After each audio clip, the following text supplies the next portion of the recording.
Kill you. Da, da, da, da. Oh damn, I'm late. Damn. I don't have another story or lesson ready. My candy corn sculpture isn't finished, and my blood sacrifice thing is still going on. Fans, I hate to say it, but I am awfully late. I was distracted when I thought I had some visitors. And I don't mean early trick-or-treaters. I need to reach out for this one. Oh, I know. Let me see what the Queen of Halloween is up to this time. And for legal reasons, I must establish that that title is in no way connected to this broadcast. Now, let's make the call. Good evening, you're speaking with Pumpkin Queen. Hey PQ, it's that special time of year again, and I wanted to check in on you, my botanical buddy. Hey, Maskino. How are you doing this evening? Oh, I'm doing fine myself. It's not the first time I've been locked away in a cold and depressing bunker, miles away from other people. In fact, it wouldn't even be the second. Or third. You know, I need to reevaluate my choice in vacation homes. Bunker? Are you stuck in there? Do you need help getting out? No, this is a voluntary oath of solitude this time around. Can't risk catching anything that'll make me miss the best holiday of the year. Oh, very well then. That is the safe option. Will the three of you please put down the door ram? Slowly. Slowly! No, just go. I'll ask someone else to clean it up. Careful there, it sounds like you're dragging a ton of bricks across the floor. You aren't knocking around haunted houses again, are you? Hmm? Yes, the floor's not looking too swell. Could have been worse knowing the ghosts. Robin gave them nicknames, actually. Huey, Dewey and Louie. Kind of fits them, if you ask me. Anyway, I was wondering if you had a story, a new one at least for this year. Yes, I do have a story. One of my knights found a few scraps of paper in a town about half an hour away from the castle. Might be a good idea to share what is written on it now.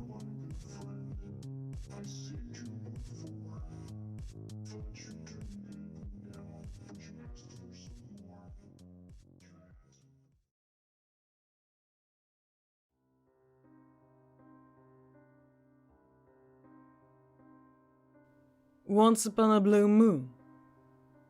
1955. The most important year of my childhood. In my memories, it always has been something vague, but it left an imprint in the back of my brain. It was the year that 6-year-old me learned the origins of Halloween. Just like all the other holidays, they are represented by a figure. Santa Claus, the Easter Bunny.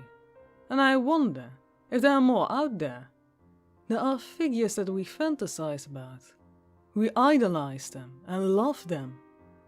They have given us so many gifts of our childhoods. But never was it as big as the gift of dreams. It allowed us to dream. Dream about flying reindeers, elves, a bunny that can paint, as silly as that sounds. But we believed. And because we believed, they were real, or felt real. What we didn't know is that in the end, they were just fairy tales. Except for one. It is strange that no one outside my town has ever heard of it, now that I think about it. Believe me, for years I've been trying to tell people, but they always thought that I'd just been through something bad during my childhood. At some point I even started believing that. You forgot what happened. How else would you come up with a story that I'm about to tell you all? In my town, Halloween is probably the most important holiday there ever is. And this year was no different. Let's begin the story at the beginning of October. Every year, our town holds a contest on who creates the most scariest lawn. My boyfriend and I had just moved in together, and this was going to be the first year we were not joining the others of town. Never had I thought that people would look nasty at us for skipping a year. I mean, we had no money to buy props and decorate. Everything went to the house. For crying out loud. The bathroom still wasn't finished, and both Adam and I were getting tired of washing ourselves to the sink. It was our neighbor Riley that told the rest of town. "Hey, Diane!" I turned around and saw her sitting in the front yard. Kind of a weird thing to do, since the weather was getting worse with time. Then again, she seemed like the type that might do so on purpose. The idea that she had been waiting for me to get home was strange and a tad scary. "Good afternoon, Riley." With that, I started looking for my keys to get inside as quickly as possible to avoid the conversation. "How is decorating going for you and Adam this year?" With keys in hand, almost having opened the door, I could not help but look her back in the eye. I replied, sounding as if I had not heard her. "Well, your front lawn looks a little, She peeked over the small fence, looking as if she saw dog poo laying on the lawn. "Empty this year, shall we say? You're not really going to win a prize with this, you know. Or will the goods arrive later? I have heard that Jenny and her husband ordered their new doodads on a new website. Still hasn't arrived yet. I told them not to, but I guess my opinion did not matter. Having the same kind of trouble?" I sighed. "No, we are not decorating this year. The first priority is the house." There was a look of shock on her face. "Honey, are you sure? I still have extra, and I'm sure the town's community is willing to help the both of you. Besides, if I were you, I would use the money to be safe, not sorry." I want to ask what she meant by that, but I choose not to, and closed the door behind me. After that, Adam and I had to deal with the rumors going around town. Like I'd mentioned, it began with nasty looks, some laughed or whispered, when we walked past them. Halloween really was the most important thing in town. If you did not celebrate, you were an outsider. "Diane, we need to talk!" My boyfriend suddenly yelled through the house, as he slammed the back door shut. "You could have told me about the town fools!" He hurried into the living room, shutting all the blinds and curtains. "Hey, Adam, what are you doing?" I yelled back, not feeling like reading my book in the dark. "You need to explain what is going on in this town, right now!" His look was serious, even a little angry. He looked like he had been running a marathon. "Adam, what happened to you?" I asked in surprise. "What happened? I got chased by a 60-year-old man just now. He had a knife, Diane. A knife! Are you serious? You're not hurt, are you? Should I take you to the hospital?" I started examining him, hoping not to find any wounds. He took a hold of my wrist. "I am fine, but I want to know what the hell's going on in this town." He sat on the couch and I followed him. He held my hands in his and then spoke. "When I agreed to live in your hometown, we promised that we should not keep secrets from each other. Why was this man chasing me with a knife? Yelling that he'd make it quick? Because otherwise we would die a gruesome death the 31st. I looked him in the eye, with fear, not knowing how to respond. Is someone else planning on killing us this Halloween?" I stammered, almost breaking out in tears. I don't know. I just hoped you know why. You lived here your whole life. Please tell me if you have any idea about what is going on. Have we angered the town?" "The town? I thought you said it was just one man who chased you." He looked down with a pained expression on his face. He was the only man who chased me. The others were watching, waiting. Diane, there was a mob waiting for me at the supermarket. I swear I saw a woman with a chainsaw. I stood up and started pacing through the room. Halloween? We're not joining them for Halloween. What? Why is that so important? Everyone knows how hard we've been working. I love Christmas, but I'm not going to kill a neighbor if they don't have a tree set up. Do you think we still have time? It's only a week until Halloween, but... Adam cut me off. No, we are not going to bow down to the town. Let them come. They want bloodshed? They can get it. Adam stormed upstairs and grabbed a shotgun from under the bed. And coming back quickly to look for ammo. Let them come. I will shoot every soul that steps on our lawn. There were noises coming from the front of the house. Someone was at the door. Adam loaded the shotgun and swiftly made his way back to the front door, as I peeked from the kitchen window outside to see who it was. It was the pastor, not armed at all. Wait! I yelled at Adam. I looked through the opening of the curtain slats. What I saw horrified me. Adam? He's painting on a house, and I don't think he's using paint to do so. Adam ripped the door open and pointed a loaded gun at the pastor. You have exactly 10 seconds to either get the hell off my lawn or explain what you're doing. The man dropped the bucket, and the red liquid oozed out onto the porch. I mean no harm. Just helping you get through the month. I walked outside to inspect what the pastor had done to vandalize the house. The door frame was painted red, from what I could only assume was blood. Please, it helped against the plagues. Maybe he will pass by your door and have mercy on you if I do this. Adam had put down the gun. It did not look like the old man wanted to harm us. I'm sorry to ask you this, Father, but who is he? I asked as I walked up to him and my boyfriend. Have you forgotten, dear child? 19 years ago under the blue moon. Your parents sacrificed themselves to save you that night. Adam looked at me, with a look that questioned if I knew what he meant. The only thing I could do was look back at him, just as puzzled. My parents were murdered many years ago.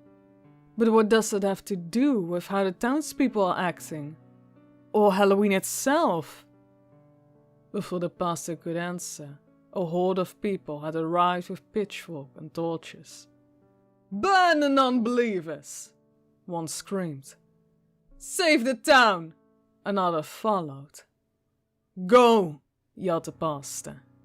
Stay inside and don't show your face until November has come. Adam grabbed me by the hand and pulled me inside the house. We locked every door and every window, shutting the blinds and trying to barricade every possible opening that the townspeople could use to get inside. That night, we slept in the living room under the candlelight, taking turns as both of us were too afraid to go to sleep.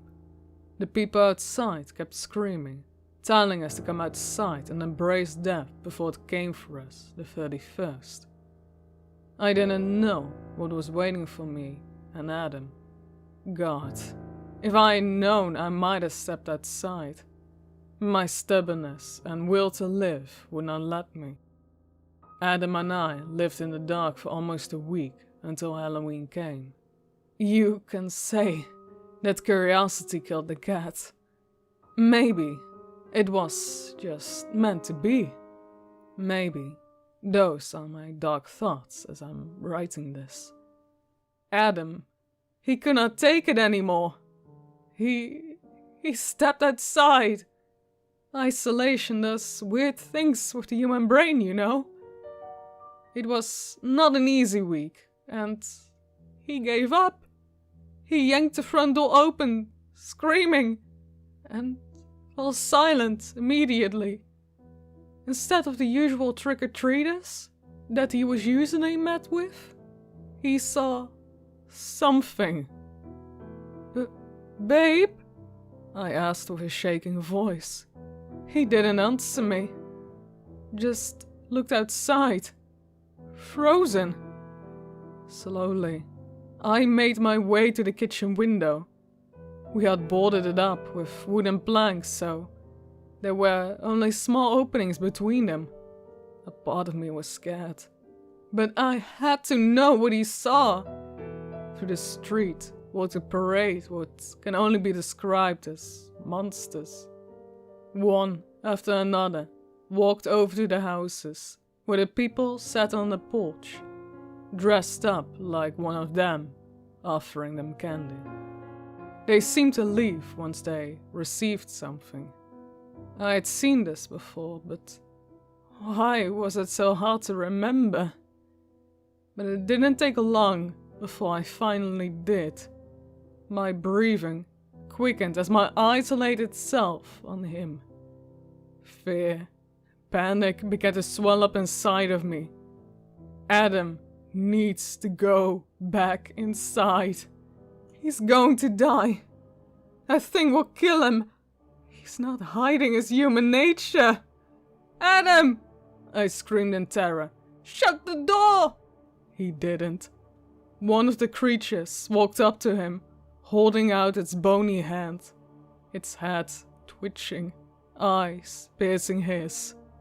It waited, but Adam just stood there, staring into its red glowing eyes.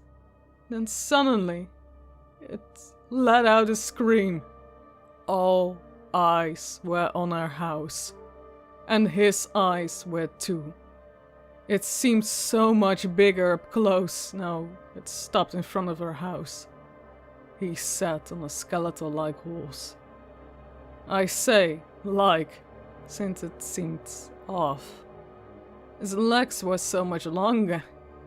Maybe that was a good thing, since he too was at least twice the length of Adam. His slender body swayed in the autumn wind as it clumsily stepped closer to my boyfriend. His eyes were sunken away in its skull-like head, still emitting the rhine light that seemed to scan Adam. Then I noticed a crown on its head, dangling from a single horn. Tears rolled over my face, as I knew what was going to happen next.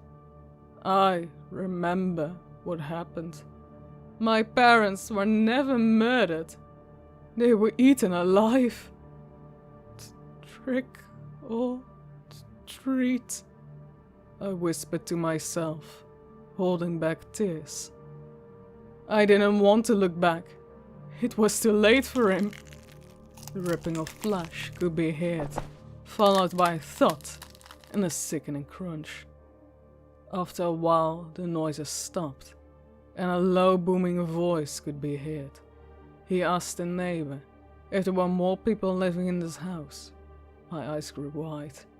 I prayed to God, please give Riley strength. Don't let her tell I'm here. No, he lives alone. Riley answered him coldly. A thing left not long after. I have been too afraid to leave my home. I do not know if he visits other parts of the world, but if he does, look out for 2020, the next blue moon on All Hallows Eve. I beg of you all, celebrate the holiday. You don't want to meet the man that represents it. And that's all it says. Like I said earlier, what you are doing is probably the safest option. Most of the citizens that live in my castle are monsters, so we're fine. A few humans among us will be kept safe and dressed up, just to be sure. Well, safety is a big concern for most everyone this year, so if I have to sit in a box in the ground and watch movies all day, then I can at least do that. Yes, indeed. Safety is the #1 priority. Stay safe as well, and I hope you have a happy Halloween. Well, thanks again for joining me, Pumpkin. I always enjoy chatting with you. It was nice talking to you too, Maskino. Goodbye. And thank you for stopping by, fans. I'll see you all very soon.